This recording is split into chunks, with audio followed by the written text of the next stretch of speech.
Our hearts beat to the city streets. We began to feel the fire. We rise like tall buildings. Karma, Episode 23. Dumating ang enrollment sa college. Double major ang kurso ni Eddie. Magkasabay niyang kinuha ang electrical at mechanical engineering. Nagulat siya nang may tumawag sa kanya. Si Rocky. Katulad ng nakagawian ay nag-fist bump ang dalawa at nauwi sila sa kumustahan habang kumakain sa isang restaurant. Mechanical engineering din ang kurso ni Rocky, kaya madalas ay sila ang magkasama sa lahat ng oras. Isang araw ay isang revelasyon mula kay Rocky ang narinig ni Eddie. Babalik na ako sa aking mga magulang, Eddie. Ipapakasal na nila ako. Malungkot na wika nito. Ipapakasal? Kanino?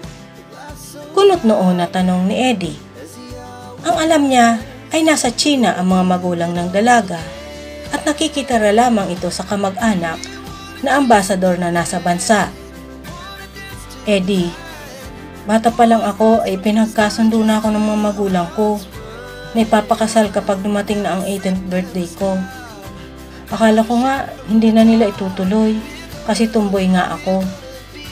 Kitang-kita sa mukha ni Rocky ang frustration at waring may iiyak na ito. Anong balak mo ngayon? Naawa si Eddie sa kaibigan. Parang tinanggalan ng karapatan si Rocky na piliin ang buhay na gusto nito. Sa sunod na buwan ay susunduin ako ng kuya ko, Eddie. Napahawak sa magkabilang sentido si Rocky. Umiyak na nga ito. Papayag ka na magpaasawa sa taong hindi mo gusto? Naaawang pinagmasdan ni Eddie si Rocky.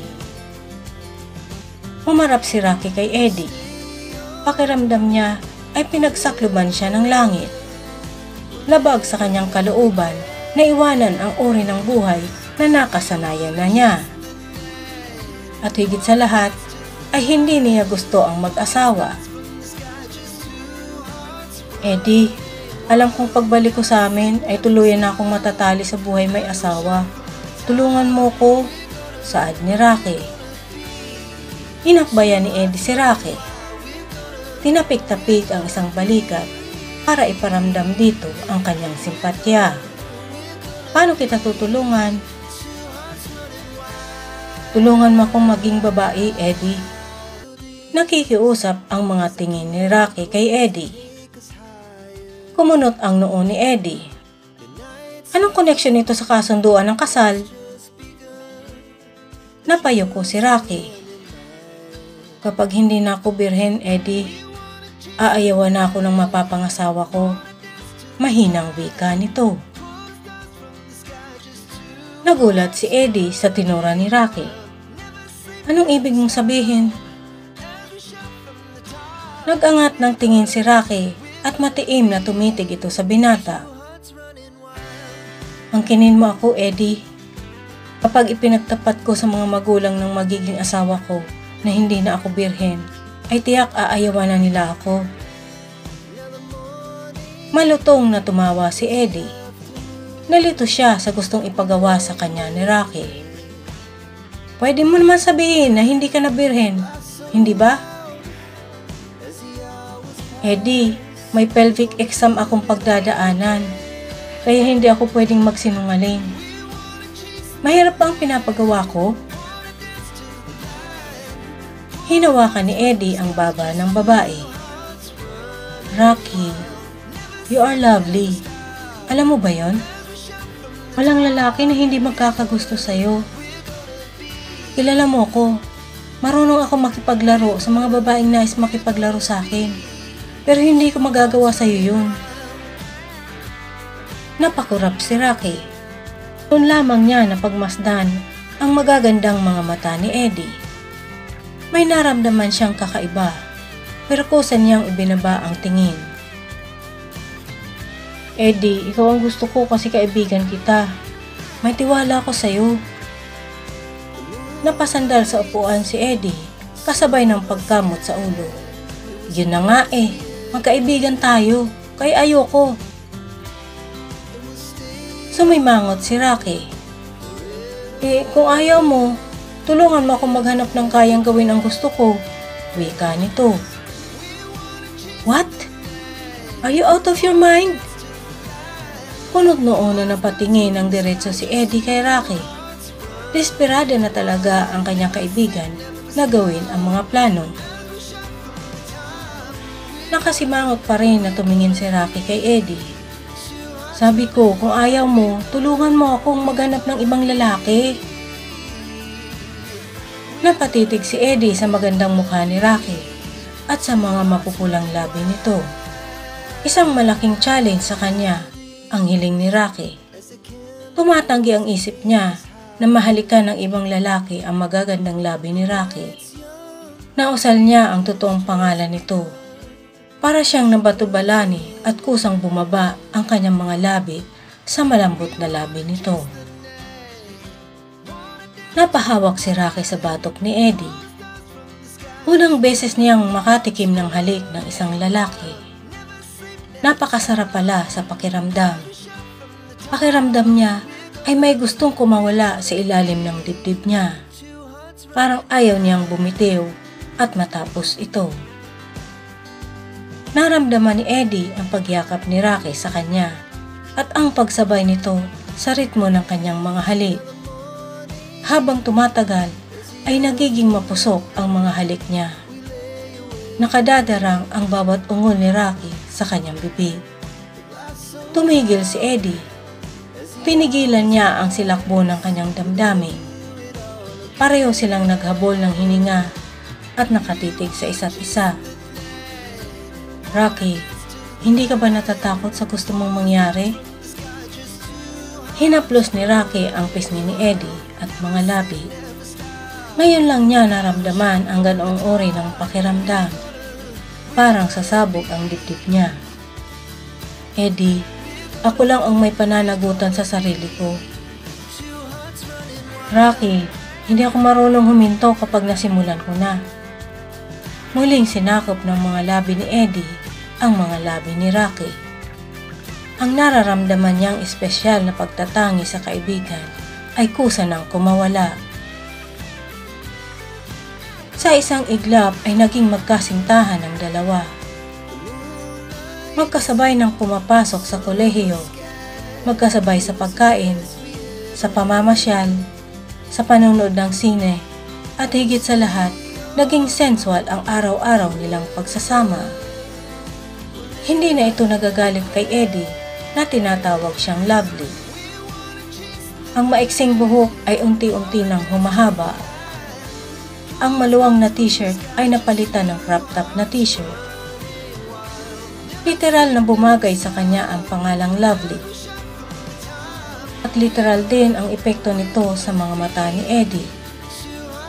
Si Lovely ang pinakamagandang babae sa kanyang mga mata. Hindi na niya napapansin ang mga babaeng nagpapacharming sa kanya.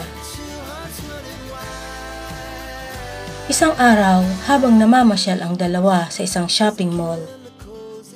Babe, tingnan mo oh. Ang twinning shirts na yon, ang ganda oh. Hinila ni Lovely si Eddie papasok ng butik. Binitiwan ni Eddie ang kamay ni Lovely at nakipili ng design. Sige, bilhin natin itong blue. Parang mas maganda itong yellow, babe. Wika ni Lovely. Mas maganda itong lilac, love. Tingnan mo. Hawak ni Eddie ang dalawang lilac na t-shirt para ipakita kay Lovely. Pero wala na ang dalaga sa tabi niya. Iginalan niya ang paningin. Wala rin ito sa loob ng butik. Ibinalik ni Eddie ang t-shirt sa lalagyan at lumabas ng butik. Napakamot siya sa ulo dahil wala rin si Lovely sa labas. Naisip niya na baka nasa restroom ito, kaya pumunta siya sa pinakamalapit na restroom. Subalit, ilang minuto na siyang naghihintay pero walang Lovely na lumabas. Kakamot-kamot ng ulo si Eddie. Naikot na niya ang buong mall pero wala si Lovely. Naisip niyang lumabas ng mall at pumunta sa pinagparadahan niya ng kanyang sasakyan. Nagulat siya nang naroon na sa loob ng kotse si Lovely. "Love, bakit hindi ka man lang nagsabi na babalik ka dito sa kotse?" Himig na iinis na tanong ni Eddie. Pabagsak niyang isinarado ang pinto ng kotse. "Babe, sorry. Nakita ko ang pinsan ng mama ko sa loob ng butik, kaya nagtago ako," sagot ni Lovely. Napabuntong hininga si Eddie. Pilit na lamang niyang inuunawa ang sitwasyon ni Lovely. Kung siya ang masusunod, ay gusto niyang magpakita sa mga kamag-anak ng dalaga. "Kumain na nga lang tayo sa ibang restaurant," wika niya.